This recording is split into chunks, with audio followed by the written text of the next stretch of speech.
un thème qu'on nous a demandé, c'est le F Session.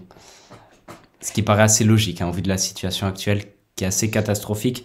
Si je dois le rappeler, le F Session, c'est 14 matchs sans victoire, plus de défaites depuis plus de victoires, pardon, des défaites, il y en a eu. Plus de victoires depuis plusieurs mois, trois entraîneurs cette saison.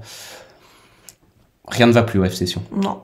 Mais j'ai l'impression, je vais reprendre les mots d'un commentateur de la RTS qui a commenté le match contre Grasshoppe, non pas samedi, le dernier match, je sais pas. Ouais, avant la trêve internationale. Avant la trêve internationale, il a dit c'est pas la première fois qu'on voit ce film à tourbillon, et malheureusement il a raison. Il a raison, c'est un F Session qui a eu des occasions, mais dès qu'ils se prennent ce 2-1, ils baissent les bras, et c'est dommage. Oui, c'est un problème je crois, c'est plus seulement un problème de confiance en soi ou d'équipe qui a perdu la motivation, mais c'est vraiment, on a l'impression que c'est une équipe qui est devenue alors très très fragile, mais au cours de la saison, elle a été fragilisée à mon avis, mais ça n'engage que moi, par le départ de Tramezzani, pour moi. Parce que Fabio Celestini est arrivé avec sa nouvelle philosophie.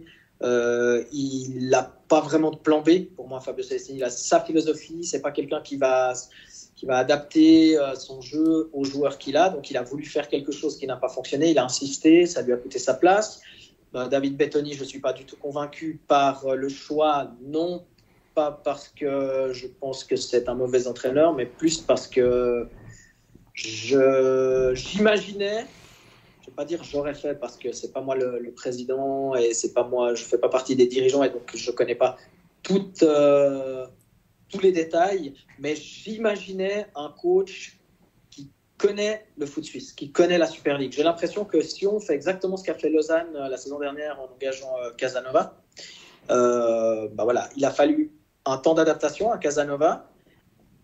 Et j'ai quand même la sensation qu'avec un tout petit peu plus de temps, quand il a commencé à comprendre le championnat, la Super League, il y aurait eu moyen de faire quelque chose. Je ne dis pas que Lausanne se serait sauvé, mais il a commencé à comprendre des trucs. Il est arrivé en disant « Ouais, mais moi, je connais le foot, je vais vous expliquer le foot. » Et David Bettoni n'est pas arrivé dans cet état d'esprit-là, mais il y a beaucoup de similitudes. Il y a énormément de similitudes. D'ailleurs, ils se sont parlé les deux avant que David Bettoni signe à Sion. Il l'a dit lui-même en conférence de presse. Et donc, voilà, pour revenir à ce que je disais, cette équipe, je la trouve désormais fragile, très fragile. Derrière, absolument inoffensive devant. D'ailleurs, Giovanni Sio va pouvoir être aligné ce week-end. C'est peut-être une bonne nouvelle. Contre Lucerne, à Lucerne, dernière victoire de Sion, c'était justement là-bas. Hein. À Lucerne, mais à Tourbillon. Pardon. Et le problème, c'est que je vois pas. J'ai de la peine à comprendre aussi pourquoi on se sépare de Stojkovic. Alors oui, il a amené de l'argent, mais pour moi, c'était le meilleur attaquant du F Session, Stojkovic. C'est le joueur qui donnait tout, qui courait même sans le ballon, et donc j'ai l'impression qu'en fait, c'est un peu une succession de mauvais choix qui font que cette équipe, elle a plus vraiment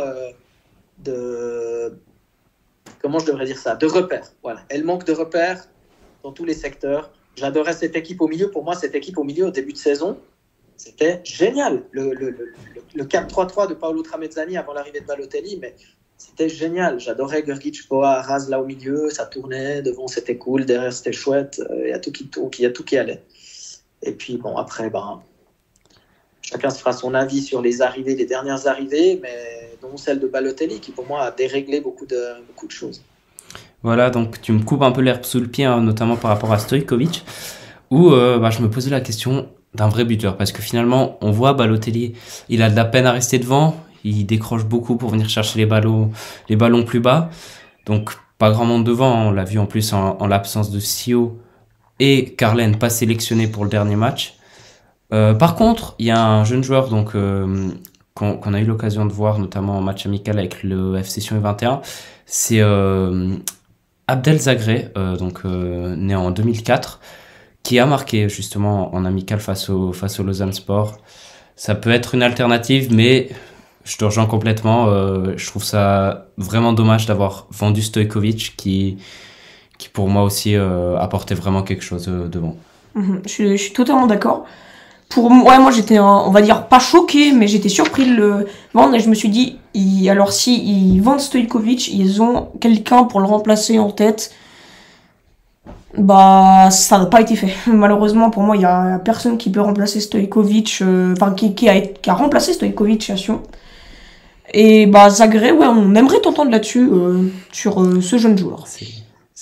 Alors, je le connais pas très bien, et je suis pas sûr qu'aujourd'hui ce soit la meilleure piste, parce que ça reste un jeune joueur qu'il faut pas vraiment brûler, qu'il faudrait pas trop précipiter dans le bain comme ça, en fait ces opérations commando, hein, comme on les appelle. Enfin, maintenant c'est tout le temps comme ça, chaque saison c'est comme ça. Ça peut être une belle histoire, mais je sais pas à quel point il est déjà prêt pour pouvoir jouer en Super League contre une équipe comme Lucerne, contre des équipes comme Getse, comme Winterthur qui sont là-bas, ou même contre IB, Bâle, Lugano, etc., ou Saint-Gall.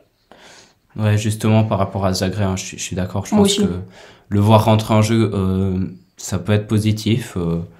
Voir un peu ce qu'il a proposé, mais ça n'a pas le calibre, en tout cas pour l'instant, d'un titulaire en Super League.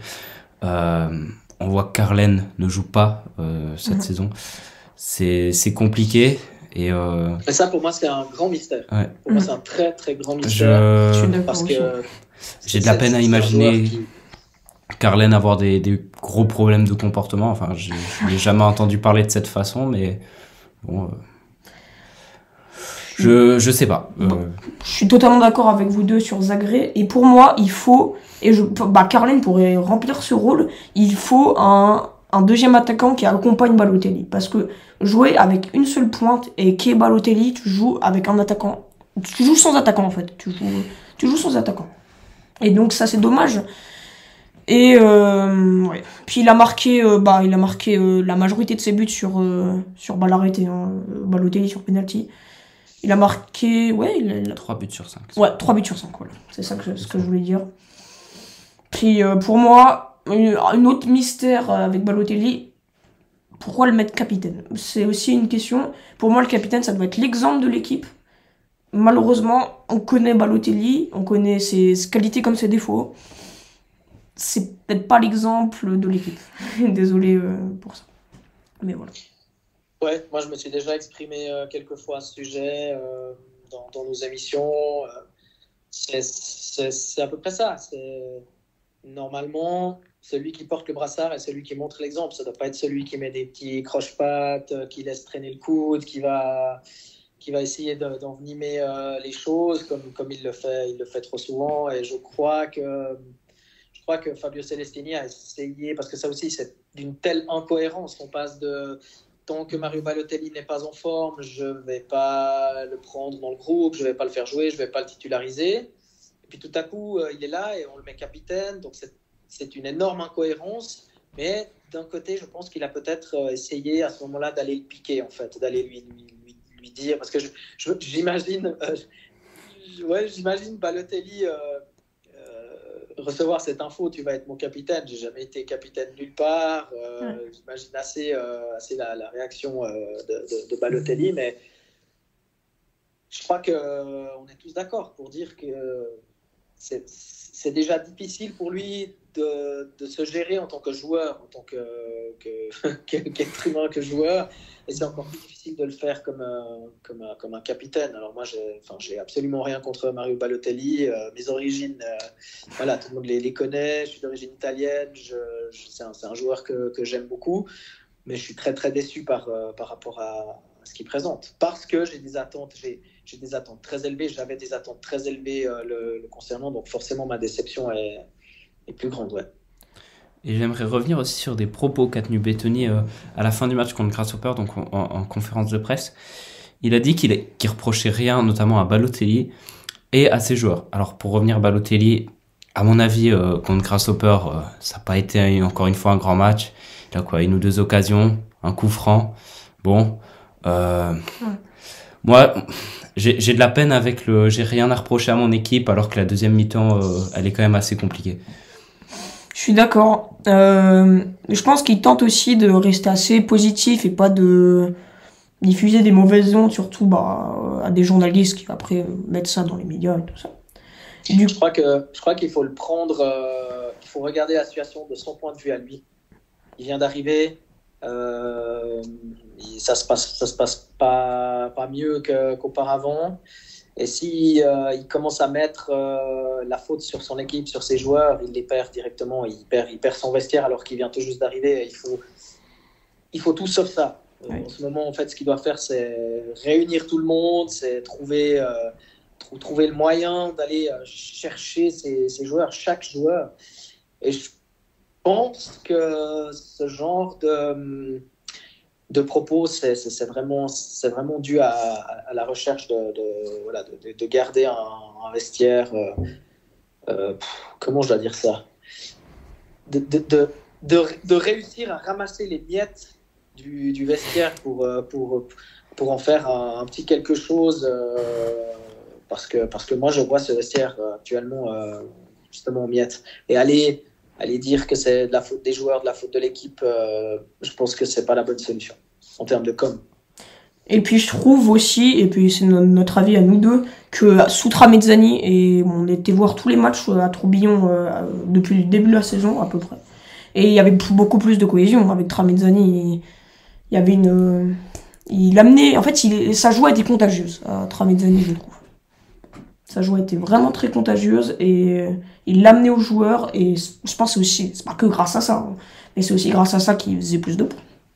Je crois que c'est pas que la joie, c'est son amour pour le foot, c'est sa folie.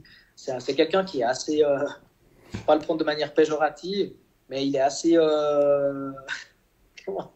il est pas tout seul dans sa tête. Il a des idées folles parfois, mais ça lui rend service. C'est quelque chose qui le fait avancer. C'est un énorme travailleur. C'est un savant, une sorte de savant fou du foot. Et il essaye des trucs. Rappelez-vous, la saison dernière, quand il arrive, là, il fait de nouveau une énième mission commando. Il sauve Sion et on lui demande, voilà, maintenant tu les as sauvés, tu as joué défensif, maintenant on veut que tu joues au foot. Il a fait quoi? Il s'est adapté. Il a commencé la saison en 4-3-3. L'équipe jouait bien, l'équipe avait ses schémas préférentiels, ses circuits préférentiels. On sentait qu'il y avait quelque chose qui était en train de se créer. Après, ben voilà, je reviens là-dessus. Il y a l'arrivée de Balotelli qui dérègle des choses. C'est impossible de nier ça. Et cette arrivée-là, elle pose problème parce que lui, il doit trouver une place à Balotelli. Donc, qu'est-ce qu'il fait? Il doit changer de système. Après, il revient sur l'ancien système, mais ça ne marche pas non plus. Il doit enlever son milieu à 3 qui était génial avant. Bah, forcément, il faut en enlever un. Après, il y a Willian Cyprien aussi, à qui il faut faire une place. C'est tout un enchaînement d'arrivées et de nouveaux joueurs qui font qu'il perd un petit peu les pédales, mais malgré lui. Mm-hmm. Et après, bah, voilà, ce 7-2... voilà, outre le 7-2, bah, il y a d'autres erreurs, il paye d'autres erreurs que ce 7-2 là. Mais pour moi, jusqu'à maintenant, ni Fabio Celestini ni David Bettoni n'ont fait mieux que Tramezzani. C'est sûr. Bien au contraire. Je suis complètement d'accord. Hein. Pour moi, Tramezzani aurait mérité, malgré 7-2, bon, c'est un match, ça peut arriver. Un blackout, de rester sur le banc, ça aurait été mieux pour la continuité, mais c'est ce qu'on voit à Tourbillon depuis 5 ans. Hein. Les entraîneurs, ils se succèdent. Il y a beaucoup trop de changements. Il y a des changements plusieurs fois par saison, c'est compliqué. Et voilà. Et encore une fois, c'est encore une fois les Balotelli, les Cyprien.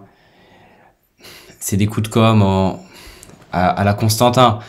Alors on connaît son attrait, pas pour le bling-bling, mais pour les joueurs un peu de ce type. Et on l'a vu avec des Djourou, des Berami. Gattuso encore un peu plus il y a longtemps. Ça n'a jamais été très très concluant et j'ai l'impression qu'on répète un peu les mêmes erreurs en Valais. Voilà, depuis 5 ans. Ça fait 5 ans qu'ils se battent pour le maintien sur chaque saison. Voilà. C'est ça. Voilà, donc on l'a dit, hein, on retrouvera donc Sion face à Lucerne ce week-end à l'extérieur. Et puis Sion face à Servette à Tourbillon pour un derby. Alors on verra s'il y a une réaction notamment de caractère peut-être, je ne sais pas. On espère. Peut-être le derby fera que. On Peut-être. espère. Il faut faire la même deuxième mi-temps que. Enfin, le même match que la deuxième mi-temps à Genève. Ah oui, c'est vrai. Voilà. Ouais, c'était assez Ouais, particulier. J'y étais. Beaucoup de boulettes. Je vais être honnête, je m'attendais à ce qu'ils finissent à 4, 5-0. Ouais. Vraiment. Voilà, alors là, ils m'ont surpris.